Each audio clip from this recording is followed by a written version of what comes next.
नमस्कार दोस्तों। शेयर में चले पर एक बार फिर आपका स्वागत है। दोस्तों, आप लोग और ज़्यादातर लोग जो उन कंपनी के बारे में ज़्यादा जानकारी रखते हैं जो बिजली बनाती है, जैसे टाटा पावर है, अडानी पावर है, सुल्तान पावर है, जेपी पावर है, या और तरह की जो कंपनियां पावर बनाती है। कई तरह कंपनियां उनके स्टॉक के बारे में जानकारी रखते हैं, उसमें इन्वेस्टमेंट भी करते हैं। लेकिन हमें ऐसी कंपनियों के बारे में जानकारी भी रखना चाहिए जो कि इलेक्ट्रिक को आपके घर तक पहुंचाने में एक बहुत बड़ी भूमिका निभाती है। यानी कि ये कंपनियां वो होती जो कि बिजली के उपकरण बनाती है। अगर उपकरण बनाने वाली कंपनियां नहीं होगी तो बिजली किसी काम की नहीं, चाहे वो फिर अडानी पावर हो या टाटा पावर हो या कोई भी पावर हो। क्योंकि बिजली का उपयोग तभी होगा जब बिजली के उपकरण होंगे, चाहे बल्ब हो, ट्यूबलाइट हो, और भी इलेक्ट्रॉनिक आइटम हो।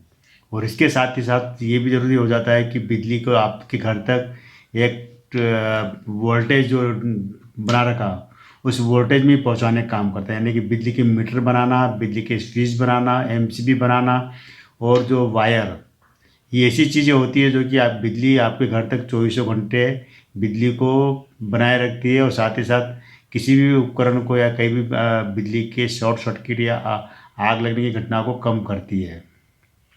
साथ ही साथ आपकी बिजली कंजप्शन का जो बिल जो बनता है वो सही बने। यानी कि ऐसे मीटर बने जो कि आपकी जो बिजली कंजप्शन हो रहा है उसमें ऐसा नहीं हो कि आप 1 यूनिट खर्चा कर रहे हो और 10 यूनिट दिखाई मीटर। तो ऐसे मीटर बनाने वाली कंपनियां, ऐसे वायर बनाने वाली कंपनियां, ऐसे बिजली के स्विच बनाने वाली कंपनियों के शेयर में भी आपको इन्वेस्टमेंट करना चाहिए, क्योंकि ये वो बहुत ज़रूरी कड़ी होती है। तो आज मैं जो शेयर लेकर आया हूँ, ये कंपनी जो काम करती है, कह सकते हैं कि सबसे जो कस्टमर, जो बिजली के जो ग्राहक और बिजली बनाने वाली कंपनी के बीच में डिस्ट्रीब्यूटर कंपनी वाले जो बिजली डिस्ट्रीब्यूट करती है, उनके बीच की एक कड़ी का काम करती है। यानी कि बिजली की मीटर बनाती है। मीटर कौन से जो आपके घर पे लगे होंगे, स्मार्ट मीटर बिजली के, जो कि इलेक्ट्रॉनिक होते हैं, जिसमें डिजिटल उसमें नंबर आते हैं कि कितना यूनिट खर्चा हुआ है और कितना हो रहा है। सारी जानकारी आपको इस इलेक्ट्रॉनिक मीटर से मिलती है, वो बनाती कंपनी। साथ ही साथ ये एक उच्च क्वालिटी वाले वायर बनाती है जो कि आपके पूरे घर में बिजली की सप्लाई होती है। साथ ही साथ बिजली की स्विच बनाती है। इसके अलावा एमसीबी बनाती है कंपनी। इसके अलावा ये कंपनी एलईडी बल्ब बनाती है, सीएफएल बल्ब बनाती है, जो पहले आते थे सीएफएल, आजकल तो एलईडी आने लग गए। ट्यूबलाइट बनाती है, और भी कई तरह के बल्ब वगैरह बनाती कंपनी। साथ ही साथ ये कंपनी जो सोलर पावर में काम आने वाले जो कनेक्टर होते हैं वो बनाती कंपनी। यानी कह सकते हैं कि बिजली के क्षेत्र में एक बहुत बड़ी कंपनी है ये, और देश की सबसे पहली कंपनी जिसने सीएफएल बल्ब बनाए थे। इसका नाम है कंपनी का एचपीएल, इलेक्ट्रिक एंड पावर, ये इसका नाम है। इस कंपनी की स्थापना हुई थी 1992 में। ललित सेठ, प्रवीण सेठ, गौतम सेठ और ऋषि सेठ, इन 4 लोगों ने इस कंपनी की स्थापना की थी दिल्ली से। तब से लेकर कह सकते हैं इस कंपनी ने बहुत ज़्यादा उतार भी देके, चढ़ाव भी देके, और अपने निवेशकों को माला माल भी किया है। 4 साल में ये शेयर 2700% का रिटर्न दिया है इस कंपनी के शेयर ने। तो 1992 में स्थापित होने के बाद में 2016 में शेयर मार्केट में लिस्ट हुई, और लिस्ट होने के बाद में इसका शेयर एक समय ऐसा था कि 2000 केवल 18 रुपये पर था ये। और उसके बाद चढ़ते चढ़ते ये शेयर 598 रुपये तक गया शेयर। यानी कि 2700% तक का रिटर्न दिया है। बड़े बड़े ऑर्डर मिले हुए हैं इस कंपनी को। अभी भी इनके पास 2000 करोड़ का ऑर्डर मिला हुआ है। इसके पहले भी 178 करोड़ का ऑर्डर मिला हुआ है। यानी कह सकते हैं कि अब ये कंपनी दौड़ चली है। इनके चाइना की कंपनी के साथ भी इन्होंने समझौता किया हुआ है। इसके अलावा एक जो हेवल्स के साथ में जो काम करती थी कंपनी सोगो में, उसको भी इन्होंने अधिग्रहण किया हुआ है। यानी कि कह सकते हैं कि अच्छी कंपनी का है शेयर। अभी ज़रूर आपको महंगा लगेगा, लेकिन उसके बावजूद हम अगर अच्छी कंपनी के शेयर में इन्वेस्टमेंट करते हैं तो देर से उसका फ़ायदा आपको मिलेगा। केवल यही नहीं, और भी कंपनियां, ओरिएंट इलेक्ट्रॉनिक कंपनी, वो भी कंपनी बिजली के स्विच वगैरह, बिजली के उपकरण वगैरह बनाती है। साथ ही साथ घर में काम में आने वाले बिजली के जो बर्तन वगैरह होते हैं, गीज़र होते हैं, चिमनी होती है, वो भी बनाती है कंपनी। ऐसी और भी कंपनियाँ इलेक्ट्रिक क्षेत्र की। तो आपको जो पावर बनाने वाली कंपनी और बिजली के उपकरण बनाने वाली, दोनों कंपनियों का आपस में एक दूसरे कह सकते हैं कि सहयोग से ही काम आगे बढ़ता है।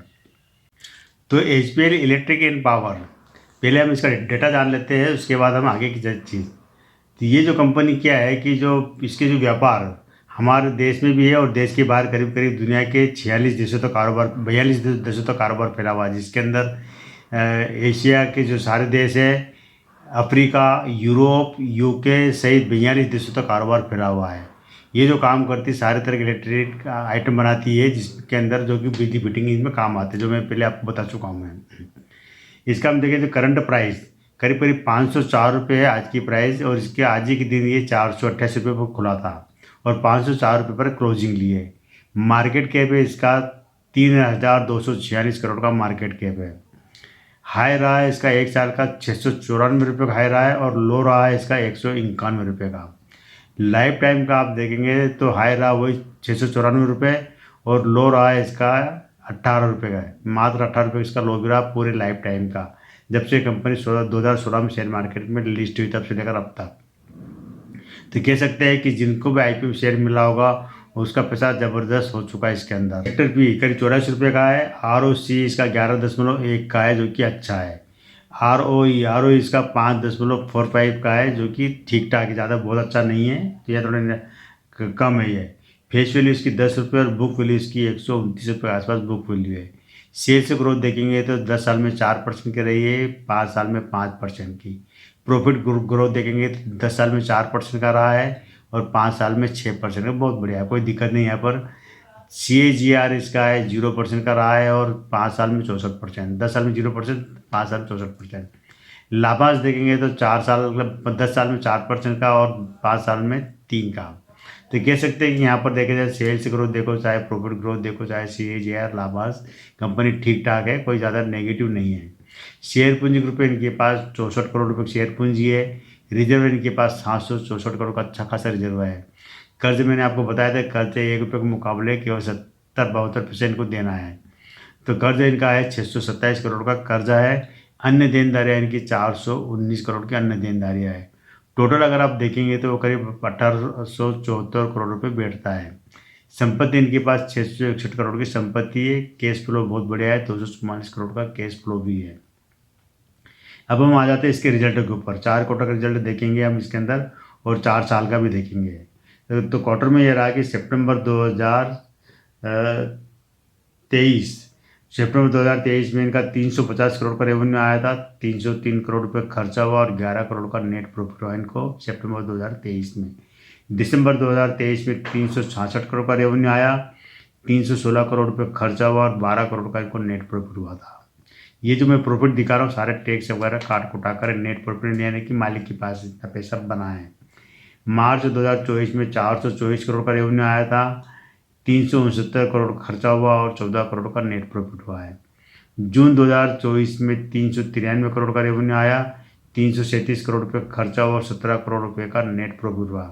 आप देख लीजिए कि 393 करोड़ का रेवेन्यू आया जून में, इसके पहले 424, उसके पहले 366, मतलब कि इससे रेवेन्यू इनका लगभग एक ही दायरे में काम कर रहा है, 350 से लेकर 400 रुपये के आसपास।